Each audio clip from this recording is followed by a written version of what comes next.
দাদার দলের বিরুদ্ধে কেকেআরের লক্ষ্যে জয়ের হ্যাটট্রিক।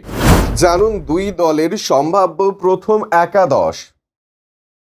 প্রথম দুই ম্যাচে সানরাইজার্স হায়দ্রাবাদ ও রয়্যাল চ্যালেঞ্জার্স বেঙ্গালুরুকে হারিয়ে দিয়েছে কেকেআর।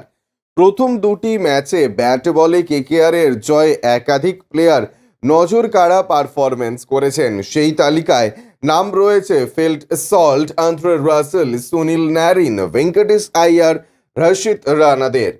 দিল্লি ম্যাচে প্রথম ফর্ম ইন ভেঙ্কটেশ আইয়ারকে পাওয়া যাবে কিনা তা নিয়ে তৈরি হয়েছে জল্পনা। তবে কেকেআর সূত্রে পাওয়া খবরে চিন্তা কমবে ফ্যানেদের। দলের সঙ্গে ভাইজ্যাক অনুশীলন করছেন ভেঙ্কটেশ আইয়ার। দলের পক্ষ থেকে নিশ্চিত করা হয়েছে এই ম্যাচে তাঁর খেলা নিয়ে অনিশ্চয়তা নেই। দলের সবথেকে দামি ক্রিকেটার মিচেল স্টার্কের ফর্ম নিয়ে কিছুটা হলেও চিন্তায় ম্যানেজমেন্ট। তবে দিল্লি ক্যাপিটালসের বিরুদ্ধে নামার আগে কেকেআর সব থেকে বড় চিন্তার কারণ তারকা পেসার মিচেল স্টার্কের অফ ফর্ম। দুই ম্যাচে 8 ওভার বল করে বিনা উইকেটে 100 রান খরচ করেছেন স্টার্ক।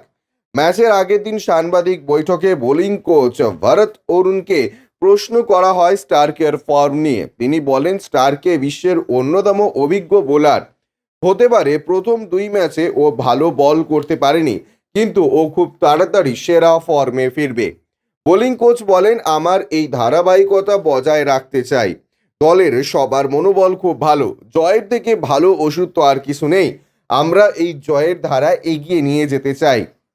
কেকেআর দলের পরিবর্তক ক্রিকেটার কে হবেন সেই নিয়ে চর্চা চলছে। বরুণ চক্রবর্তী বা সুয়েশ শর্মার মধ্যে একজন হতে পারেন। অন্যদিকে এই ম্যাচে দিল্লির দলে প্রত্যাবর্তন করতে পারেন কুলদীপ যাদব। শেষ ম্যাচে চোটের জন্য খেলেননি। পৃথ্বী শ সুযোগটা কাজে লাগিয়েছেন, ফলে এই ম্যাচে তাকে দলে রাখা হবে। ক্রিস্টান স্টাবস ও জ্যাক ফস্টারের মধ্যে কাকে খেলানো হবে সেটা নিয়ে চর্চা চলছে। Bureau report, USA news.